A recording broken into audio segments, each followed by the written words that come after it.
The argument had been going on for 3 hours now, and Dr. Alex Reed could feel his patience wearing thin.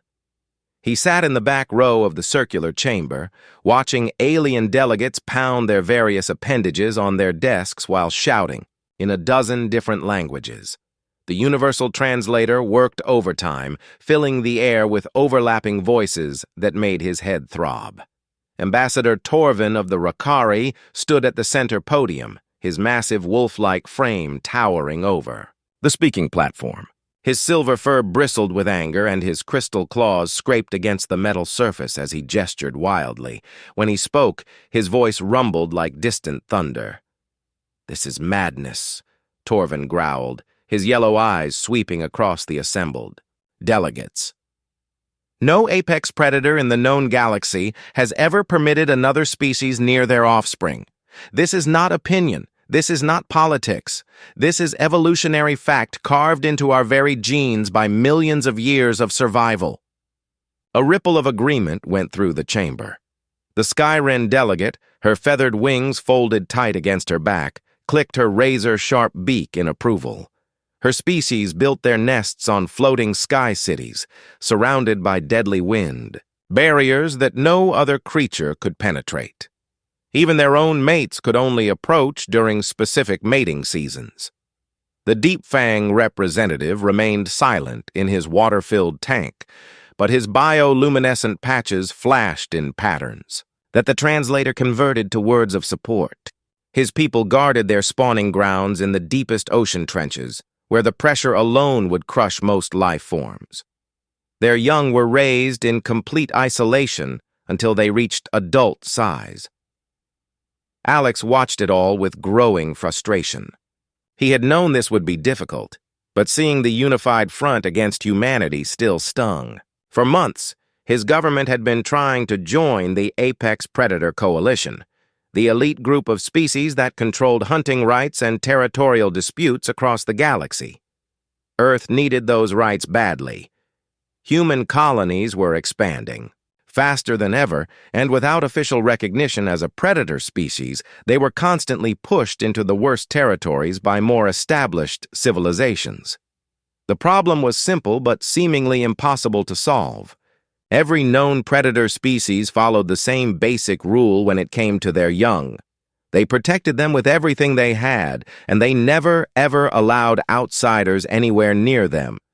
It was written into their biology as deeply as the need to breathe.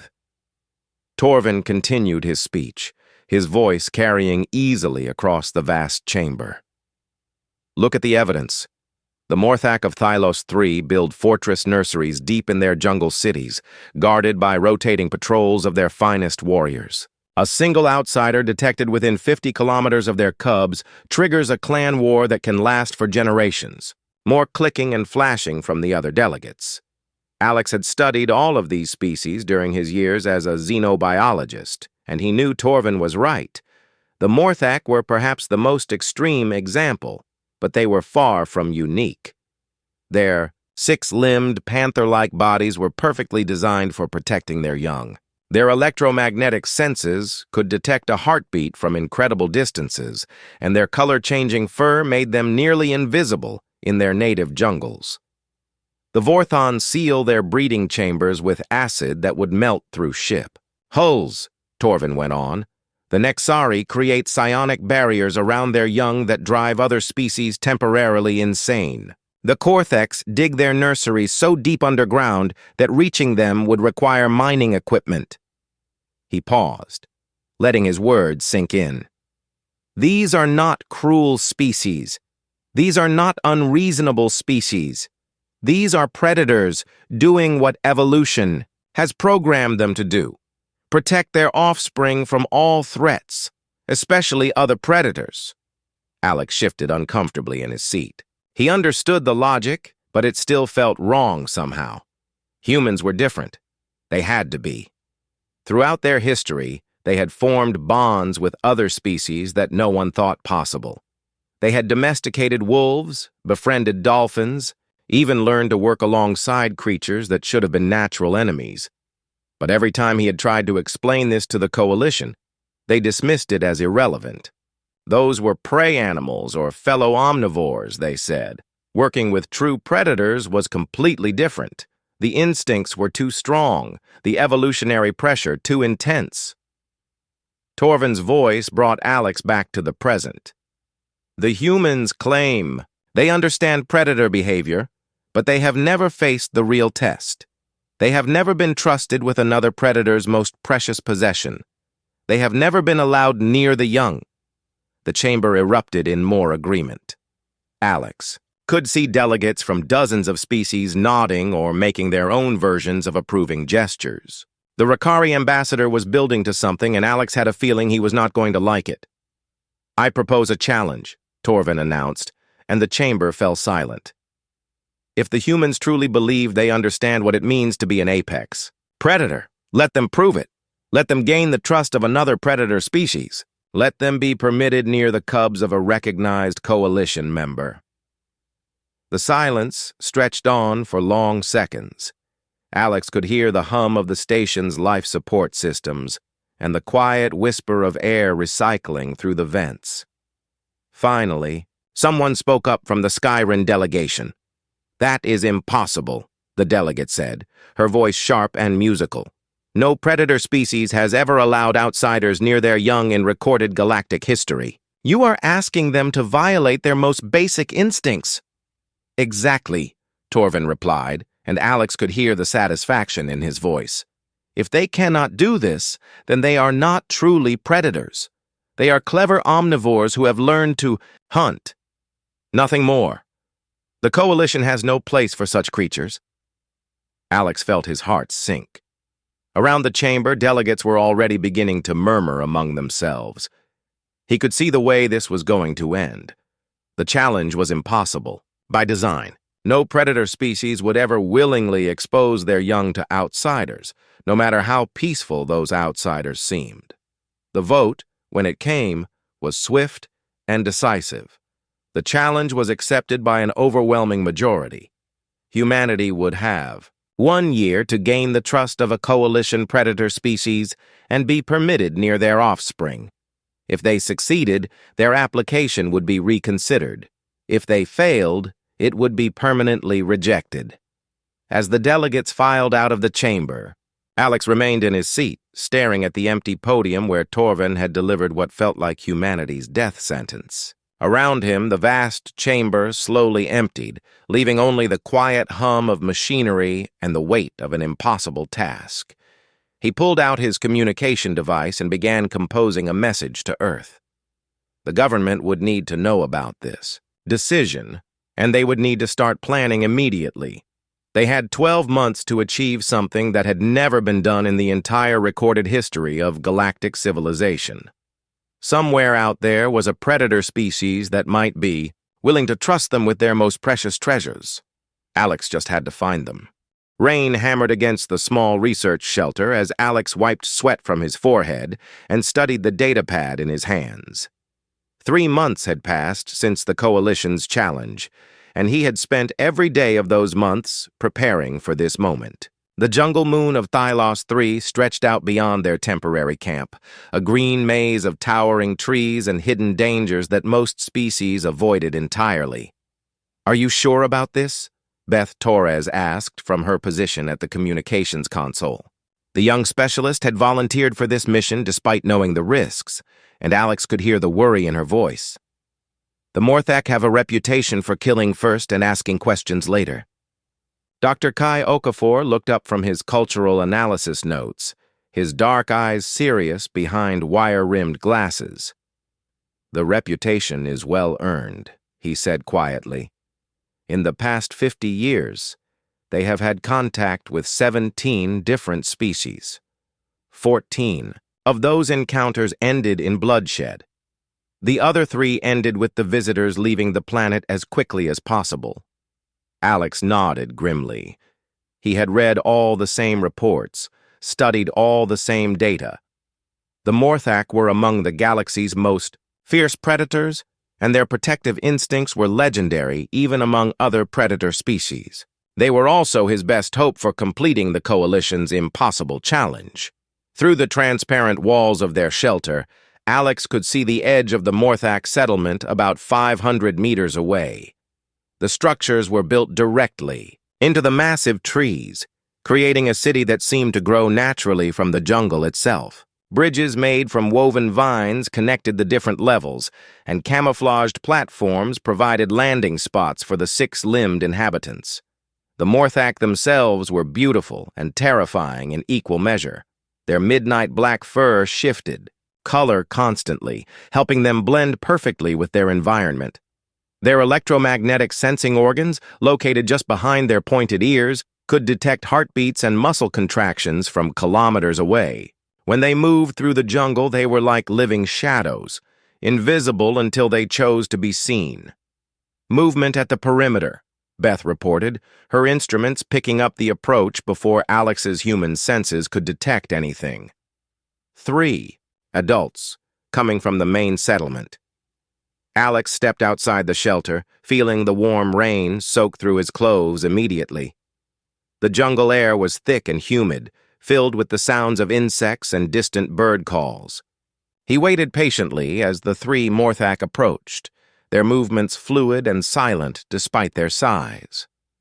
The leader was a scarred veteran with electromagnetic organs that glowed faintly blue in the dim light. Alex had studied enough about Morthak society to recognize the markings of a huntmaster, one of the elite warriors responsible for protecting the clan's territory. The other 2 were younger, but their alert postures and the way they flanked their leader showed they were experienced fighters. "You are the humans who requested permission to study our people?" the huntmaster said, his voice a low rumble that seemed to come from deep in his chest. The universal translator worked to convert his words, but it could not capture the underlying threat in his tone. "I am Dr. Alex Reed," Alex replied, keeping his voice calm and steady. "These are my colleagues, Dr. Okafor and Specialist Torres. We are grateful for your willingness to meet with us." The Huntmaster's electromagnetic field flared briefly, a sign of irritation that Alex had learned to recognize during his preparation. "I am Huntmaster Grix of the Deepwood clan. I agreed to this meeting only because our elders commanded it. Do not mistake obligation for welcome." Alex had expected this reaction. The Morthak had only agreed to any contact at all because the Galactic Coalition had applied diplomatic pressure. They had no love for outsiders, and they made no effort to hide their displeasure. "We understand your concerns," Alex said carefully. "We have no intention of interfering with your people or your customs. We simply wish to learn about your society and your methods of protecting your young." The moment the words left his mouth, Alex knew he had made a mistake. Grix's fur shifted to a deep crimson color, and his electromagnetic field exploded outward with such intensity that Alex could feel it as a physical pressure against his skin.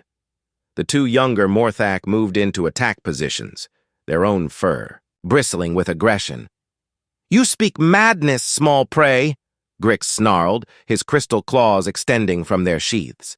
"No outsider has looked upon our young since our species began.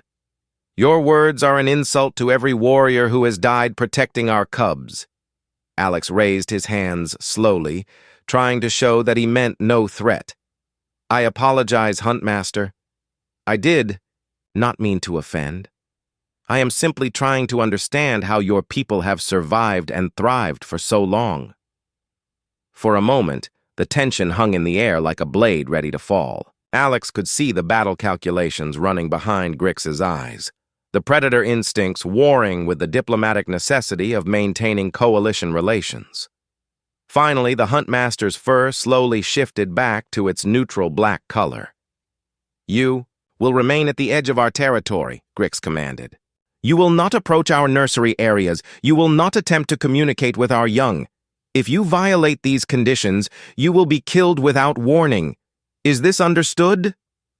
"Perfectly understood," Alex replied, though inside he felt his heart sinking.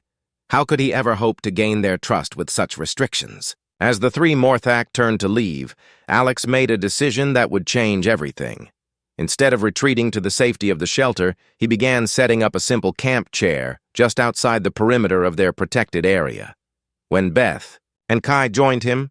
He explained his plan. "We are going to wait," he said simply.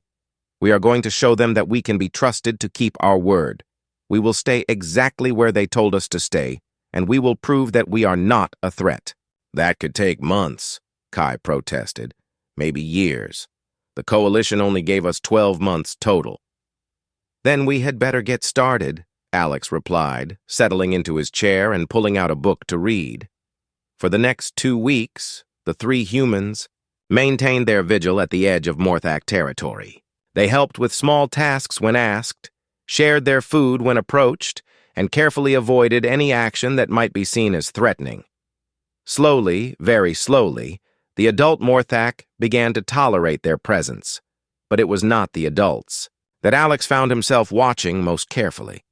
It was the small tracks he began noticing around their camp each morning, the half-eaten fruits that appeared on their equipment, and the faint electromagnetic signatures his instruments detected, just beyond the tree line at night.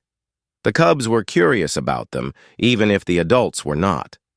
And that curiosity might be the key to everything. The breakthrough came during a fierce storm that struck the settlement without warning. Alien predator birds, driven from their usual hunting grounds by the weather, descended on the Morthak city in a coordinated attack. Alex watched in horror as the creatures, each one the size of a small aircraft, dove toward the nursery areas where the cubs were kept. Without thinking, Alex grabbed his emergency flare gun and ran toward the battle. Behind him, Beth and Kai followed with their own weapons, small and primitive compared to Morthak claws, but better than nothing.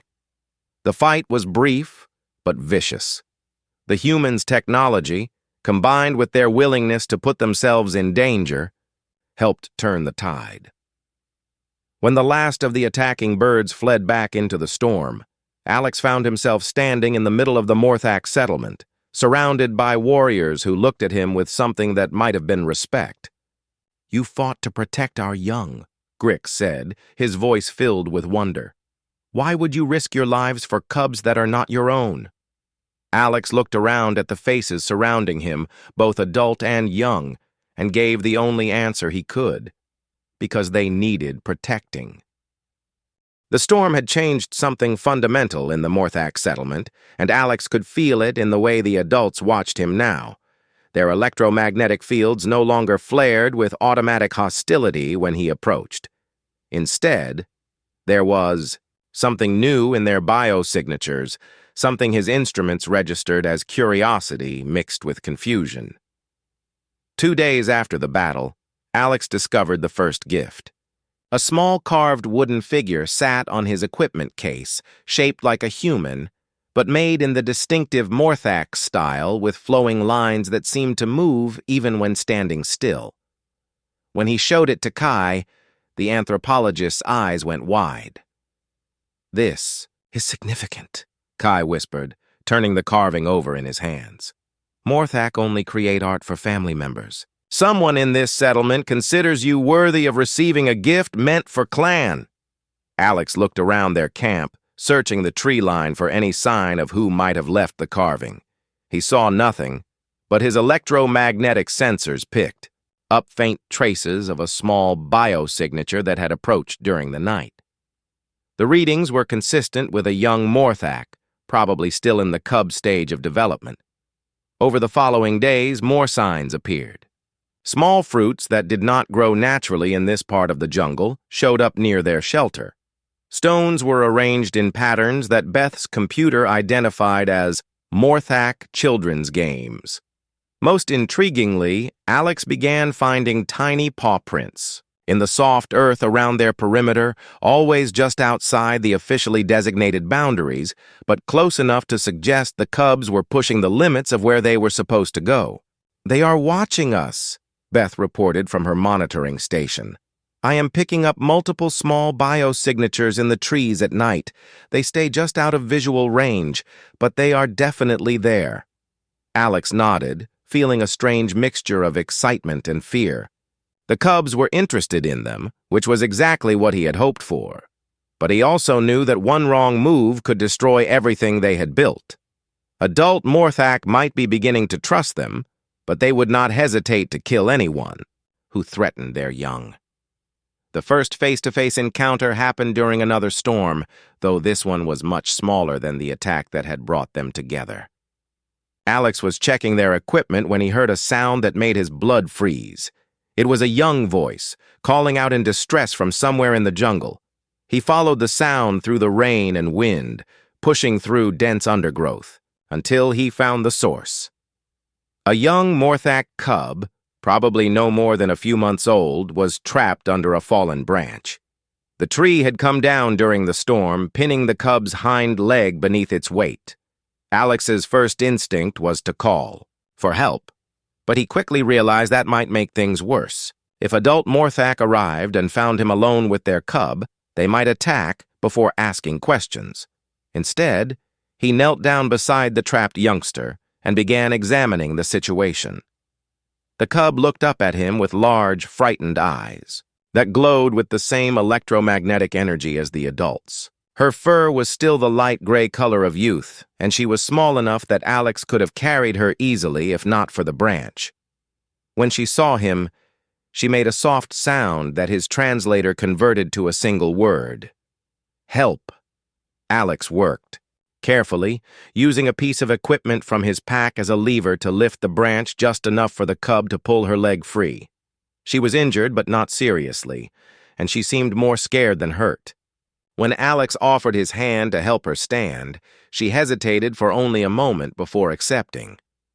That was when he heard the sound of approaching adults. Heavy footsteps crashed through the undergrowth, and Alex could feel the electromagnetic pressure of multiple Morthak approaching at high speed. He had maybe 30 seconds before they arrived, and he knew that how he handled the next few moments would determine whether he lived or died.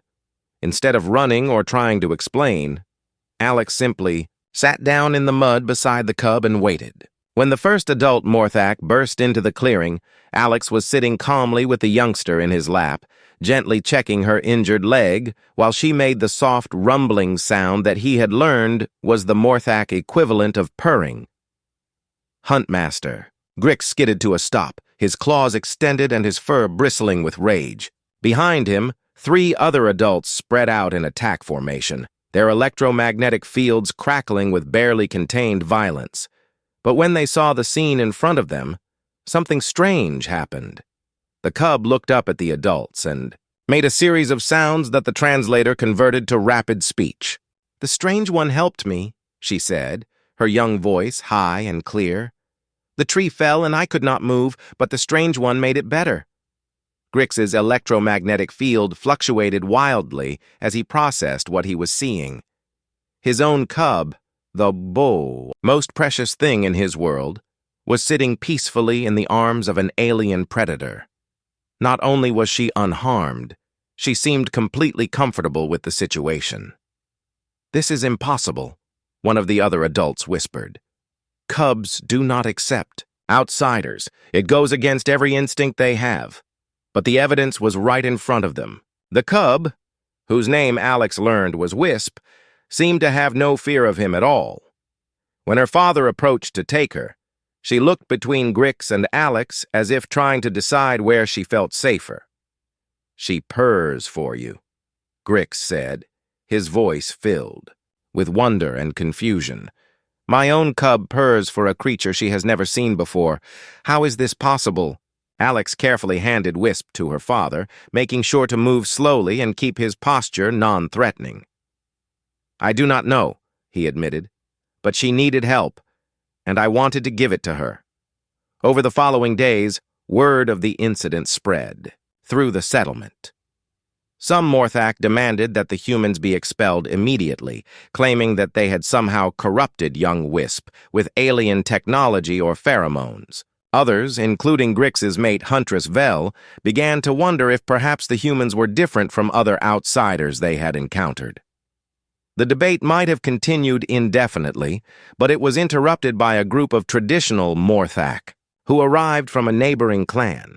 They had heard about the humans' presence and had come to demand their immediate removal from Morthak territory.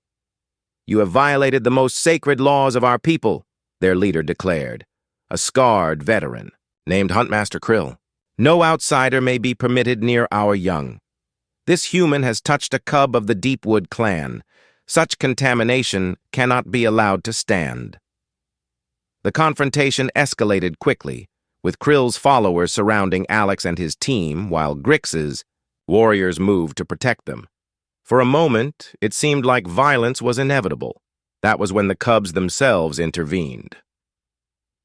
Wisp and 3 other young Morthak appeared at the edge of the clearing, their electromagnetic fields glowing bright.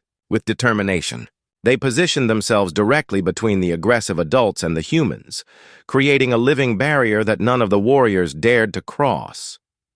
"The strange ones are Pack," Wisp announced, her voice carrying clearly across the stunned silence. "They helped when help was needed. They are safe friends." The other cubs murmured their agreement, their combined electromagnetic fields creating a protective dome around the humans that pulsed with the intensity of their conviction. Alex stared in amazement as he realized what was happening. The cubs were not just accepting the humans, they were actively protecting them, treating them as members of their own family group. It was behavior that had never been documented in any predator species, anywhere in the galaxy. Huntmaster Krill stepped backward, his fur shifting through a dozen different colors as he tried to process what he was seeing. "This is madness," he whispered. "Cubs do not protect outsiders. They cannot protect outsiders. It goes against everything we know about predator behavior." But the evidence was undeniable.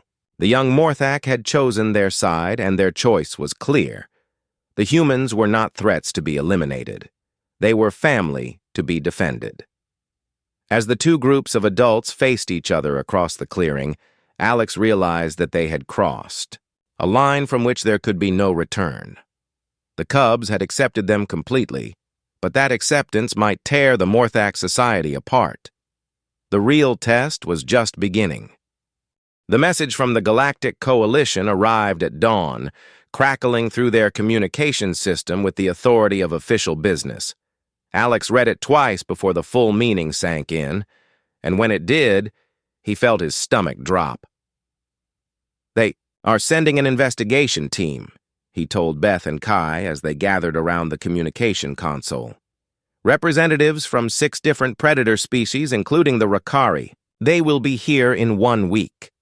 Beth looked up from her data analysis with worry in her eyes. "What does that mean for us?" "It means we are about to be accused of using technology to manipulate the cubs," Kai said grimly. "The traditional Morthak, who opposed us, have been sending reports to the Coalition. They claim we have violated natural predator behavior through artificial means." Alex nodded, feeling the weight of the situation pressing down on him. The past few days had been extraordinary beyond anything he had dared to hope for. Not only had Wisp and her friends accepted the humans completely, but their behavior was spreading to other cubs in the settlement. Young Morthak were seeking out human contact, bringing gifts, and even attempting to include them in traditional pack activities. More remarkably, the cubs seemed to be thriving. Their electromagnetic signatures were stronger and more stable than normal. Their social behaviors more advanced, and their learning faster than anything previously recorded in Morthak development studies. But none of that would matter if the Coalition investigators decided the humans had cheated somehow. "We need to document everything," Alex said, making a decision. "Every interaction, every behavioral change, every piece of evidence that shows this is natural. When they arrive, we will have proof that we have not manipulated anyone." They worked frantically over the next week, recording hours of video footage and electromagnetic readings. Beth's instruments captured the complex biosignatures of the cubs during their interactions with humans, while Kai documented the social changes happening throughout the settlement. The breakthrough came when Dr. Okafor made a discovery that changed everything they thought they knew about predator behavior.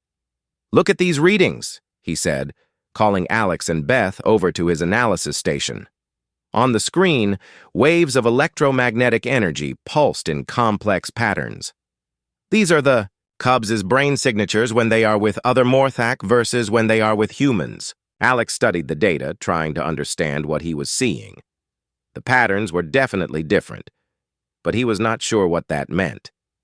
The Cubs' neural activity increases by 30% when interacting with humans, Kai explained. But not in areas associated with stress or fear.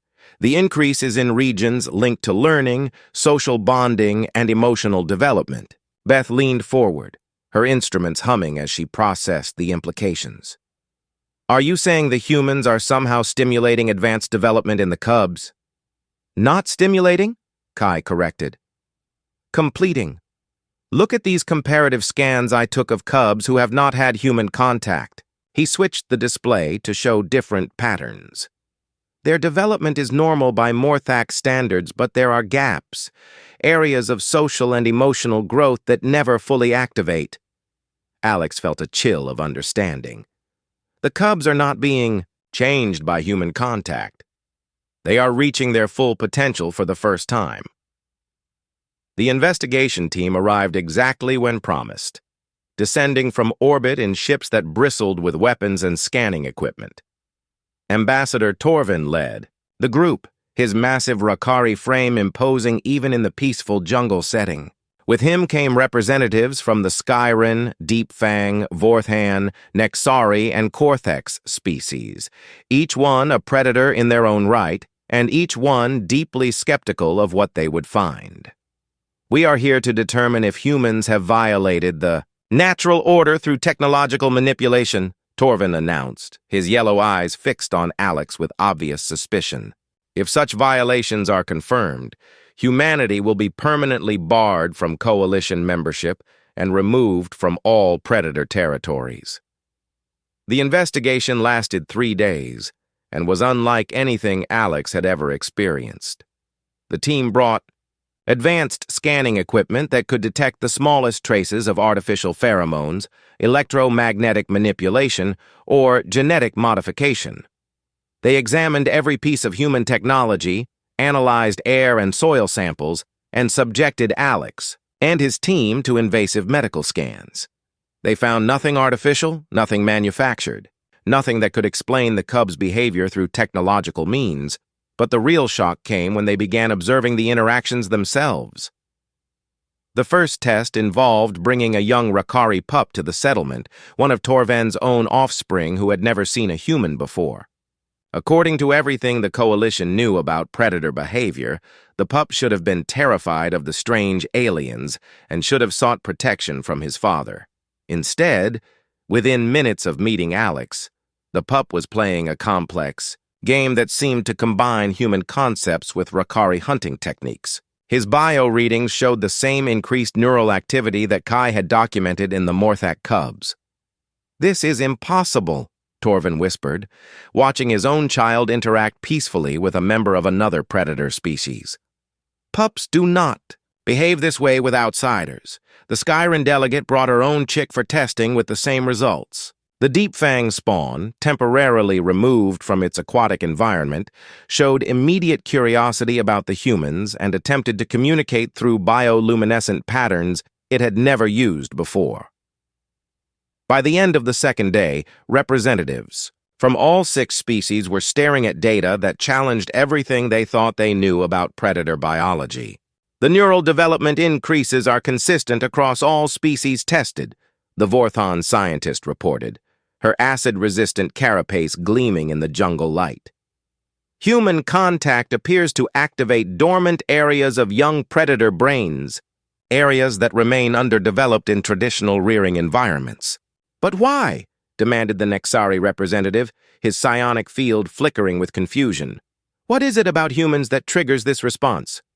Dr. Okafor had been analyzing that question for days, and now he had an answer that stunned even him. Human social behaviors are unique in the galaxy, he explained to the assembled investigators. We form bonds across species barriers that other predators cannot create. We show empathy without territorial competition, protection without dominance displays, and cooperation without pack hierarchy. These behaviors trigger responses in young predators that their own species cannot provide, Alex added, understanding flooding through him as all the pieces fell into place. The cubs are not being corrupted or manipulated. They are experiencing social development opportunities that have never existed before. Ambassador Torvin stood in silence for a long moment, watching his pup play with Wisp and two other Morthak cubs in a game that no single species could have invented. When he spoke, his voice was quiet and thoughtful. "You are suggesting that our young have been missing crucial development experiences," he said slowly. "That isolation, which we believed was protection, has actually been limiting their potential." "Not limiting," Alex corrected gently. "Just incomplete. Your species have evolved perfect methods for keeping cubs safe and teaching them to survive. But humans offer something different. We offer them the chance to learn cooperation across species, lines, to develop empathy beyond their own kind, to become more than what they could be alone." The implications were staggering. If Alex was right, then every predator species in the galaxy had been unknowingly stunting their children's development for millions of years. The very instincts they relied on to protect their young might be preventing those young from reaching their full potential. "We need more data," the Skyran delegate said, her musical voice tight with emotion. "We need to study this phenomenon across multiple generations and species. We need to inform the full coalition," Torvin added, his gaze never leaving the playing cubs. "This changes everything we thought we knew about predator society." As the investigation team prepared their reports, Alex watched the cubs continue their impossible games and felt a deep sense of satisfaction. They had not just completed the coalition's challenge. They had discovered something that would reshape the galaxy's understanding of what it meant to be a predator. The young Morthak, Rakari, and Skyran chased each other through the trees, their laughter mixing in the warm air. In their play, Alex could see the future of interspecies cooperation, a future where the barriers between predator species could finally come down. But first, they had to convince the rest of the galaxy that change was not only possible but necessary. The massive storm struck Thylos 3 without warning, bringing winds that could shatter trees and rain that fell like hammer blows. Alex pressed himself against the shelter wall as the structure groaned under the assault, wondering if their reinforced materials would hold against the fury of an alien hurricane. "The settlement is in trouble!" Beth shouted over the roar of wind, her instruments lighting up with emergency signals from the Morthak city. "Their traditional defenses are not designed for this kind of weather." Through the transparent sections of their shelter, Alex could see trees bending at impossible angles and debris flying through the air like missiles. In the distance, the lights of the Morthak settlement flickered and went dark as their power systems failed one by one. "The nursery areas are flooding," Kai reported from his monitoring station, his face pale with worry. "The underground chambers, where they keep the cubs, are filling with water faster than their drainage systems can handle." Alex felt his heart racing as he realized what this meant. The cubs, including Wisp and her friends who had become like family to him, were trapped in a flooding bunker with no way out. The adult Morthak would be fighting desperately to save them, but their traditional rescue methods were designed for jungle dangers, not catastrophic flooding. "We have to help," Alex said, grabbing his emergency gear and heading for the shelter door. "Are you insane?" Beth called after him. "You will be killed out there. No one can survive in this storm." But Alex was already running into the hurricane, his human technology and desperate determination driving him forward through conditions that would have stopped most species entirely. Behind him, Beth and Kai followed, their own protective gear keeping them alive in the murderous weather. The journey to the settlement took nearly an hour of fighting through winds that threatened to lift them off their feet and dodge falling trees that could crush them instantly. When they finally reached the Morthak city, they found chaos. Adult Morthak were everywhere, their electromagnetic fields crackling with panic and desperation. Huntmaster Grix spotted Alex through the rain and rushed over, his usually composed demeanor shattered by fear. The nursery chambers are completely flooded, Grix shouted, his voice barely audible over the storm. We cannot reach the cubs. Our digging equipment cannot work in these conditions, and the water is rising too fast. Alex looked around at the frantic rescue efforts and saw immediately what the problem was. The Morthak were trying to use their traditional methods, digging through earth that had turned to mud and trying to drain chambers that were filling faster than they could empty them. Their technology was perfectly suited for jungle warfare and hunting, but completely inadequate for this kind of disaster. Where are the cubs exactly? Alex asked, pulling out his scanning equipment. 30 meters down in the central nursery complex, Grix replied. But it is impossible to reach them. We have tried everything. Alex studied his readings and felt a spark of hope. Human engineering had always been different from other species. Where predators built for strength and defense, humans built for adaptability and problem-solving. His equipment was reading structural weaknesses in the flooded area that Morthak sensors could not detect. I have an idea, Alex said, but you are not going to like it. Tell me, Grix demanded. We need to get into the nursery chambers to reach the cubs directly. But the only way to do that is to let us inside the most sacred area of your city. You would have to trust us completely. For a moment, Grix stared at him through the driving rain, his electromagnetic field fluctuating wildly as he wrestled with the impossible choice. Everything in Morthak culture said that outsiders could never be allowed near their most precious places. But his cubs were drowning, and traditional methods had failed. Do it, he said finally. Save our young. What followed was the most intense 3 hours of Alex's life. Working together, humans and Morthak created a rescue operation, unlike anything either species had attempted before. Alex's scanning technology located the safest entry points, while Morthak's strength cleared the debris. Human waterproof equipment kept the rescue teams alive in the flooded chambers, while Morthak electromagnetic senses guided them to the trapped cubs. Beth's communication systems coordinated the effort, allowing perfect teamwork between species that had never worked together before. Kai's cultural knowledge helped bridge the gaps when Morthak rescue protocols conflicted with human engineering solutions. But it was the cubs themselves who provided the final key to success. When the rescue teams finally broke through to the nursery chambers, they found the young Morthak had organized themselves into a survival formation that combined traditional Morthak protective instincts with cooperative strategies they had learned from their human friends. They are alive, Grix whispered, as the first cubs were brought to the surface, his voice breaking with emotion. All of them, every single cub survived. As the storm finally began to weaken, Alex found himself standing in the center of the Morthak city, surrounded by cubs and adults alike. The sacred nursery, the most protected place in their society, had been opened to outsiders for the first time in their species' history. And instead of contamination or corruption, the result had been salvation. You saved our future, Huntress Vel said, her electromagnetic field glowing with gratitude. Our cubs live because you were willing to risk everything for them. Word of the rescue spread across the galaxy faster than Alex had thought possible.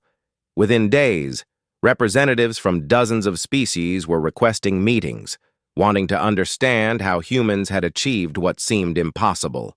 The Galactic Coalition called an emergency session, and this time, the tone was completely different. Ambassador Torvin stood at the central podium again, but his posture was humble rather than aggressive. We have received reports from Thylos 3 that challenge everything we believed about predator behavior, he announced to the packed chamber. Not only have humans gained the trust of Morthak cubs, they have demonstrated that interspecies cooperation can enhance rather than threaten our most fundamental protective instincts. The debate that followed lasted for days, but the outcome was never really in doubt. Too many species had witnessed the changes in their own young, too many had seen the benefits of human contact to deny the evidence. The vote, when it came, was unanimous in a way that shocked everyone present. Not only was humanity accepted into the Apex Predator Coalition, they were offered a completely new role that had never existed before: interspecies youth development specialists. This position has never been created because we never believed it could exist, Torvin explained as he presented Alex with the official credentials. But you have shown us that our young can benefit from experiences we cannot provide alone. You have proven that strength comes not from isolation, but from the courage to accept unexpected alliance. 6 months later, Alex stood in the observation deck of a space station orbiting the Rakari homeworld, watching human specialists work with young predators from a dozen different species. The sight still amazed him. Cubs and pups and chicks playing together in games that no single species could have invented, learning cooperation strategies that would shape the future of galactic civilization. The changes are remarkable, Dr. Okafor reported, reviewing the latest development data. Cubs who participate in interspecies programs show improved problem-solving abilities, enhanced social skills, and increased adaptability. Some are achieving developmental milestones months ahead of traditional schedules. Beth looked up from her communication console with a smile. I just received confirmation from the Deep Fang homeworld. They are requesting human specialists for their spawning grounds. That makes 15 species who have opened their nurseries to us. Alex nodded, feeling a deep sense of satisfaction. The challenge that had seemed impossible a year ago had become the foundation for a completely new kind of galactic society. The barriers between predator species, maintained for millions of years, were finally beginning to come down. Through the observation window, he could see Wisp playing with a young Rakari pup and a Skyren chick, their different forms of communication, blending into a complex game that seemed to change rules constantly. They were laughing, the universal sound of young beings at play. And in that laughter, Alex could hear the future. The galaxy had learned something important about what it meant to be a predator. True strength did not come from standing alone. It came from the courage to trust, to cooperate, and to accept that sometimes the most important protection you could give your young was the chance to become more than what they could be by themselves. As Alex watched the cubs play, he thought about the journey that had brought them all to this point. It had started with an impossible challenge and a desperate gamble. It had nearly ended in failure and exile, but it had led to something that none of them had expected, a new understanding of what it meant to be family, not just within a species, but across the vast diversity of galactic civilization. The predators had learned to trust. The young had learned to cooperate. And humanity had found its place among the stars, not as conquerors or survivors, but as the bridge builders who could help others become more than they had ever dreamed possible. In the Yashi, and that was the greatest strength of all.